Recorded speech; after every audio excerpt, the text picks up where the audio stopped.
What's going on, y'all?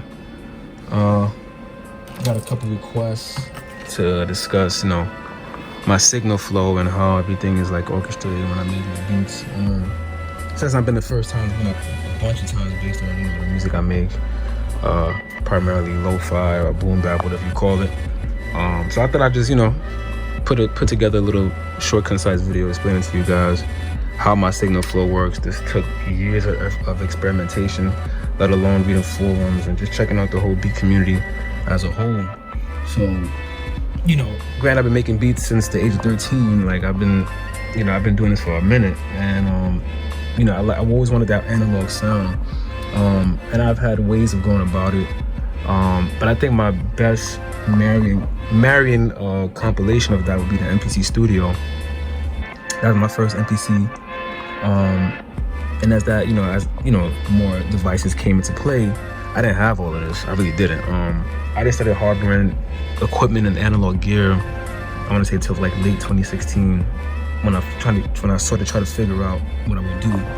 But that was buying up time. So most of the time, what I would have done is just buy plugins. I had a bunch of plugins. That's my my bad secret, my kryptonite, because I just love plugins and these emulations, whether it be UAD, Plugin Alliance, Waves.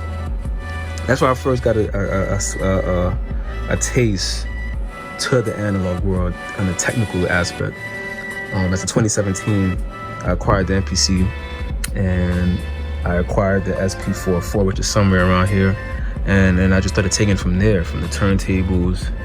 But I just know that I was chasing something. Like I was making dope beats, dope boom bap beats. I can go on and on, but it's all in the box. And I was like, sometimes I'm still missing something. I'm still craving something, because I'll make these beats and I'm like, okay, what now?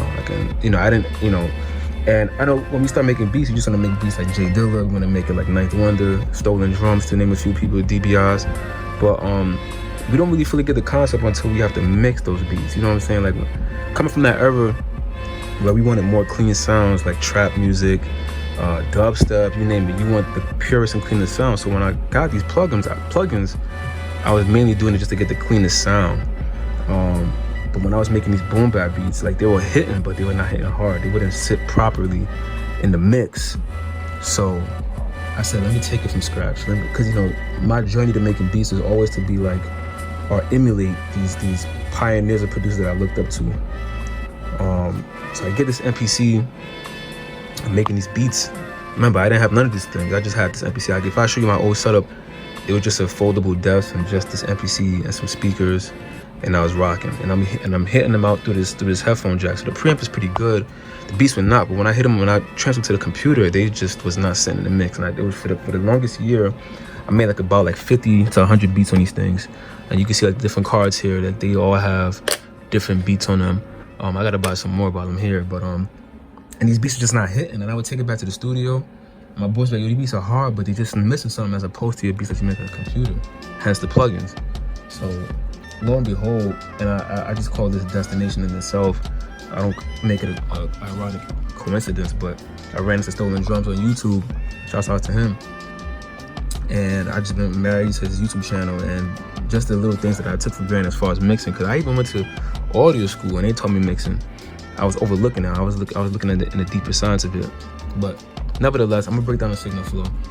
If you guys want to hear more about how I get into this, I'm gonna do that. But just to understand signal flow, how this works, the ideal is to get as much analog warmth, and you get that from the plugins, but most of the time you can harbor that from just the analog device itself.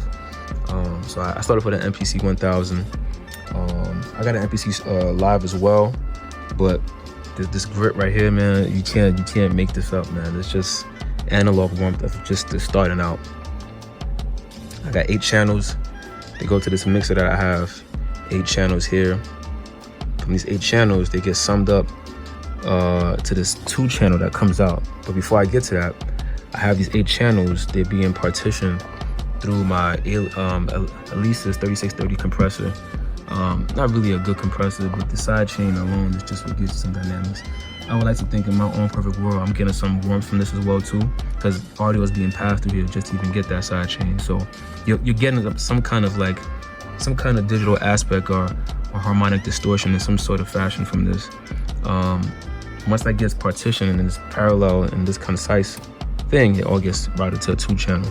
From this 2-channel, it gets routed to the UAD. Now we get some in-the-box play right here. You can run your plugins however you have it set up. And this signal flow, I'm a weird person. I always change up every now and then. I might want to do in the box sometimes, or just only out the box. But I always have to come back in the box to get that final mix. But things change after a while. Once you run this channel and then come back out, it comes back out of the universal audio and it goes into this mixer. Reason being is because sometimes I want to grab something from the vinyl and bring it back into the MPC. But not only just that, I'm bringing out audio and it's being routed through this 2-channel mixer. I be getting some warmth out of this. Don't sleep on this. This is just a regular Numark 2-channel mixer. I want to say it's a 2-channel or 3-channel, but you got some channels in here, and I mix in that kind of fashion too. And every now and then I might want to DJ too. It depends how I'm feeling on that time and day. When this comes out, I used to have it going to the SP44A. Over here. I have it over here. Yeah. Handy dandy SP44A. You know, for effect purposes. But I never could have got beats into it, at least not to my comfort. But you know, the effects processing alone, you get some good characteristics out of that, just what it does. But I changed that out and I have the SP MK202, MK2 I believe. I got a beat project on this on the way. I made like literally 16 beats on this thing, and I even mixed it. I just mixed in this little thing. When I transport that shit to here and I take it to the next level on the 2-channel aspect, craziness. But nevertheless, MP mixer, Apollo, from the Apollo to the 2-channel mixer. I'm coming back out into the SP. Effects purposes, harmonic distortion, the effects on this is endless, so I can get some of that just from the box, from outside the box. When I come back in the box, minimal processing. But when I get out of here, I come back to the SP202. Character, hands down. You can even put some, like, you know, DJ chops on here, some effects. But you look at it now. MPC mixer, Apollo, DJ mixer, SP404, MK2, SP202. It's not even done. Once that comes out, it's routed to my Focusrite. People ask why I do this instead of just coming back in.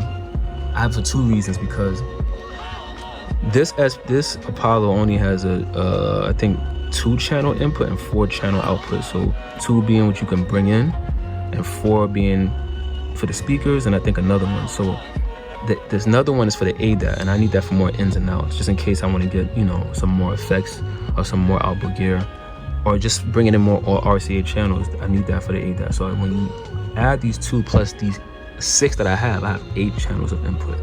That's one of my main reasons why I have that. So this SP coming into it will be 2 channels, which I got 6 more channels left. So if I want to bring in another SP, bring in another compressor, I can bring that for that with the RCA input from the back end. Aside from that, I would have just had a 8-channel UAD board, but I don't have that, unfortunately, right now at the moment. But that's mainly the reason why I have it. I just want to have more ins and outs, and this SP is no exception to that, because I need that to bring in. I might just wake up one day, I don't want to hook up another EQ and bring it to the mixer and route it back into here, but it will all be routed from here. From here, I believe when I bring audio into here, it comes back in as an ADAT. So this right here is an ADAT right here. This it goes by optical connection, and that's what's talking to this and to that. So that's why this audio from here, I believe this is a digital out. So from the digital out, it comes into this, and from here it goes into the ADAT connection, or SPDIF, I believe, one of the two. I think it's SPDIF. And once it comes in from that digital connection, voila, you got audio coming in. So if I play this beat, I want to see if I can, my speakers is off too. Give me 1 second. So after all that I just mentioned, let me unmute the speakers, see if I should have some audio coming in.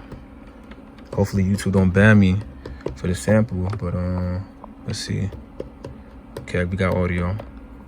Let's see if you guys can hear this. All of that going in here. Remember, MPC mixer, from the mixer, Apollo, M2 from the Newmark turntable, SP44, MK2, SP202, Focusrite, Scarlett, Spitif, back into the Apollo. Just watch the signal flow. And then everything's coming in real time. Low latency at that, so you got that. All of that right here is being processed in real time. And then you can just start doing everything from here. All of that. So it gets that deep. And you can see the compressor action if you want to see the compression action. What it's doing. That's what it bypass.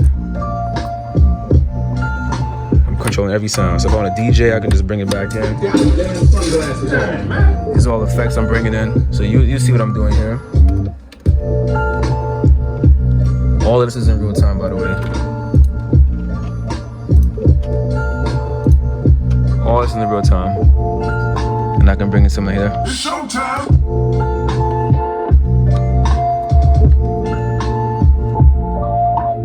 Don't worry about me. We got cocaine and coffee here. We're gonna get wired and have a big party. Still working on this beat, by the way. But this is literally what goes on when I'm mixing. And this is all in the SP.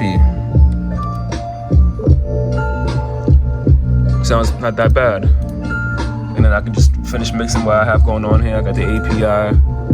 Hopefully we can have one here soon. You know, the preamp, the API preamp. Like the mixing is endless when it comes to this. But this is just a short, concise video. Just you guys show you know how the mixing goes. I'm hoping to have some more mixing videos. I am by no means a mix engineer. This is just years of just experience, trial and error.